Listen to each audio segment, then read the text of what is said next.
Hello students, आज हम अभाज्य गुणनखंड विधि से एचसीएफ और एलसीएम ज्ञात करना सीखेंगे।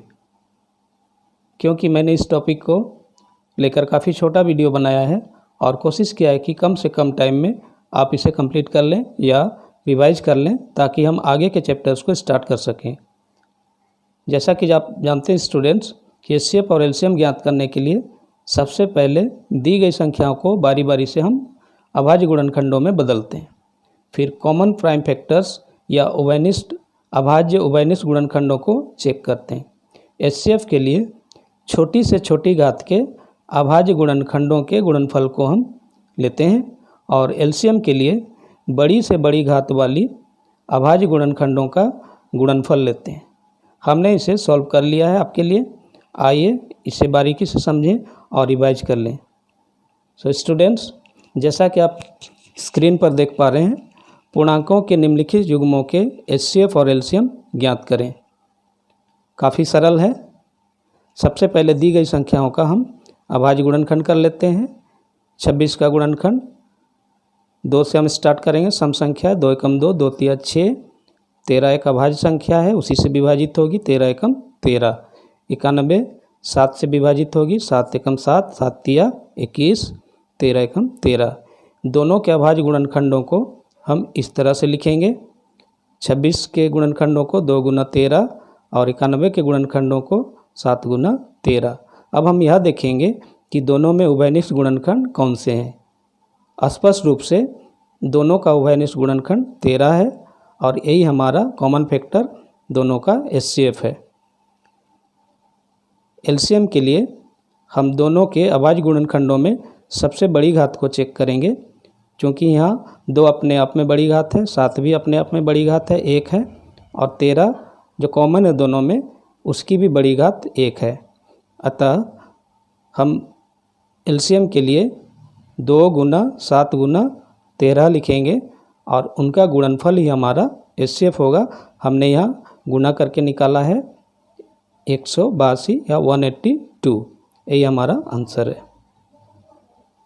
आगे का स्टेप हम इसे जांच करेंगे। जांच करने के लिए एक छोटी सी प्रक्रिया है।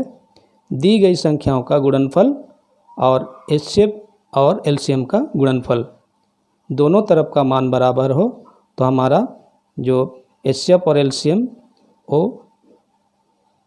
सत्य है या सत्यापित है। हमने यहाँ गुना करके निकाला 2366 और 13 गुना 182 का गुणनफल भी होता है 2366। इस तरह से आप कह सकते हैं कि बायां पक्ष और दायां पक्ष बराबर है, दोनों के मान बराबर हैं, अतः यह सत्यापित है। अगला क्वेश्चन 510 और 92। 510 को हमने अभाज्य गुणनखंडों में यहाँ बदला। चूँकि सम संख्या है इसलिए 2 से स्टार्ट करेंगे। 2 दूनी 4, यहाँ 1 रह गया। 2 पचे 10, 2 पचे 10। 255 यह एक विषम संख्या है। इसे हम चेक करेंगे कौन सी संख्या से विभाजित होगी, 3 या 5 से। सबसे पहले हम 3 से चेक कर लेते हैं। 5 5 10 2 12। यह 3 का गुणज है इसलिए 3 से हमने इसे विभाजित किया। 3 8 24, 1 और 5 15, 3 पचे 15। ये 5 से विभाजित होगी। 5 एकम 5, 5 सत्ते 35, 17 एकम 17। 92 के अभाज्य गुणनखंड 2 चौके 8, 2 छक 12, 2 दूनी 4, 2 तिया 6। 23 एक अभाज्य संख्या है इसलिए 23 एकम 23। अब हम इनके गुणनखंडों को इस रूप में लिखेंगे। 510 के गुणनखंड है 2 गुना 3 गुना 5 गुना 17 और 92 के गुणनखंड है 2 गुना 23। क्योंकि यहाँ 2 की घात 2 है इसलिए हम इसे इस घातांक के रूप में लिखेंगे। 2 की घात 2 यानी 2² इंटू 23। यहाँ से हम एचसीएफ निकालेंगे। दोनों के उभयनिष्ठ गुणनखंड चेक करेंगे।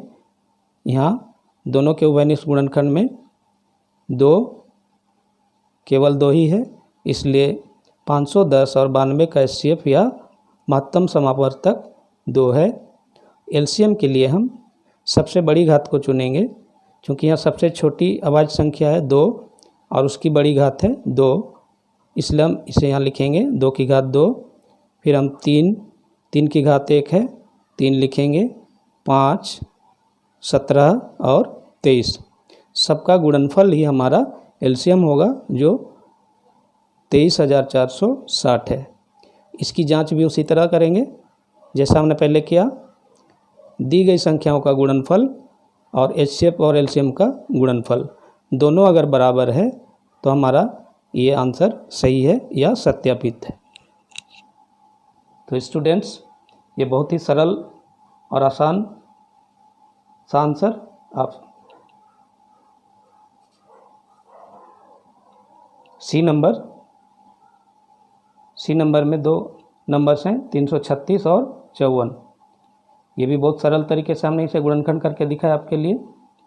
2 एकम 2, 2 आठे 16, माफ़ करें 2 एकम 2, 2 छक 12, 2 आठे 16, 2 आठे 16, 2 चौके 8, 2 चौके 8, 2 दूनी 4, 2 दूनी 4, 2 एकम 2, 3 सत्ते 21, 7 एकम 7। 54 को गुणनखंड करेंगे, 2 से स्टार्ट करेंगे, छोटी से छोटी सम संख्या, 2 दूनी 4, 2 सत्ते 14, 3 नंबर 27, 3 तिया 9, 3 एकम 3। अब इनके गुणनखंडों को हम इस रूप में लिखेंगे। 336 के अभाज्य गुणनखंड हैं 2 गुना 2 गुना 2 गुना 2 गुना 3 गुना 7। अब हम यहाँ देखते हैं कि 2 अभाज्य गुणनखंड 1, 2, 3, 4 टाइम है, 4 बार है, यानी इसका घात 2 की घात 4 है, 3 की घात 1 है, 7 की घात 1 है। 54 के गुणनखंड है 2 गुणा 3 गुणा 3 गुणा 3, 3 की घात 3 है, इसे इस रूप में लिखेंगे। अब हम एचसीएफ ज्ञात करेंगे। एचसीएफ छोटी से छोटी संख्या या अभाज्य गुणनखंड जो दोनों में है 2 है और फिर 3 है, 2 तिया 6, यही हमारा एचसीएफ है। एलसीएम ज्ञात करने के लिए हम बड़ी घातों को चुनेंगे, 2 की घात 4 और 2 की घात 1। इसमें से हम 2 की घात 4 को लेंगे और यहाँ 3 की घात 3 है और 3 की घात 1 है, एक घात को हम छोड़ देंगे, 3 की घात 3 को लेंगे और फिर 7। सबका गुणनफल ही हमारा एलसीएम है 3024। इसे भी हम जांच करेंगे। दी गई संख्याओं का गुणनफल और एचसीएफ और एलसीएम का गुणनफल। दी गई संख्याओं का गुणनफल 18,144 और एचसीएफ और एलसीएम का गुणनफल भी होता है 18,144। स्टूडेंट्स, हमने समय की बचत को ध्यान में रखते हुए इसे पहले ही सॉल्व करके आपके सामने रखा है। आप इसे रिवाइज करें, ये बहुत ही आसान और सरल है।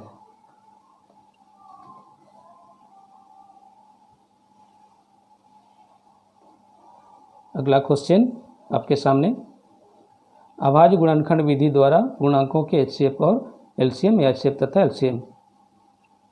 यहाँ 3 संख्याएं दी गई हैं 12, 15 और 21। वही मेथड, सबसे पहले हम 12 को गुणनखंड करेंगे। 2 छक 12, 2 तिया 6, 3 एकम 3, 3 पचे 15, 5 एकम 5, 3 सत्ते 21, 7 एकम 7। अब तीनों संख्याओं के गुणनखंडों को हम इस रूप में लिखेंगे जैसा हमने पहले भी किया। 2 गुना 2 गुना 3, 2 दूनी 4, 4 तिया 12, 3 पचे 15, 3 सत्ते 21। अब हम दी गई तीनों संख्याओं के अभाज्य गुणनखंडों को चेक करेंगे। वह गुणनखंड जो तीनों में हो वही हमारा एचसीएफ होगा, या वे गुणनखंड जो तीनों में हो उनका गुणनफल ही हमारा एचसीएफ होगा। और एलसीएम के लिए तीनों संख्याओं के अभाज्य गुणनखंडों में बड़ी से बड़ी घात को लेंगे। 2 की घात 2 हमने इसे लिखा, 3 की घात 1 है, 3 लिखा, 5 और 7। सबका गुणनफल 420 है, वही हमारा आंसर है। दूसरा क्वेश्चन 17, 23 और 29। स्टूडेंट्स, जैसा कि आप जानते हैं 17 अपने आप में एक अभाज्य संख्या है, 23 भी अभाज्य संख्या और 29 भी। और अभाज्य संख्याओं के गुणनखंड 2 ही होते हैं, वह संख्या और 1। हम इसे 17 से ही विभाजित कर सकते हैं। 17 एकम 17, 23 को 23 से ही विभाजित कर सकते हैं, 23 एकम 23, 29 को 29 से ही विभाजित कर सकते हैं। इसलिए इनके गुणनखंड है 17 गुना 1, 23 गुना 1 और 29 गुना 1। जैसा कि आप देख रहे हैं तीनों में उभयनिष्ठ गुणनखंड 1 है, इसलिए हमारा HCF 1 है। और LCM तीनों संख्याओं का गुणनफल जो 11,339 है, वही हमारा LCM है। तीसरा क्वेश्चन 8, 9 और 25। 8 को हमने गुणनखंड किया, छोटी सी संख्या, 2 चौके 8, 2 दूनी 4, 2 एकम 2, 3 तिया 9, 3 एकम 3, 5 पचे 25, 5 एकम 5। अब हम इसे गुणनखंडों के रूप में लिखेंगे, अभाज्य गुणनखंडों के गुणनफल के रूप में लिखेंगे। 2 गुणा 2 गुना 2, 2 की घात 3, 3 गुणा 3, 3 की घात 2, 5 गुणा 5, 5 की घात 2। हमारा HCF होगा तीनों में जो उभयनिष्ठ गुणनखंड है, यहाँ कुछ भी उभयनिष्ठ गुणनखंड नहीं है, यानी हमारा HCF 1 है। और LCM के लिए हम बड़ी घातों के गुणनफल को लेंगे, 2 की घात 3, 3 की घात 2 और 5 की घात 2, 2 दूनी 4, 4 दूनी 8, 3 तिया 9, 5 पचे 25। सबके गुणनफल को हम 1800 के रूप में लिखेंगे, यानी इनका गुणनफल 1800 है। यही हमारा LCM है और ये आंसर भी है। तो स्टूडेंट्स, हमने इसे काफ़ी संक्षेप में आपके सामने क्लियर करने का प्रयास किया।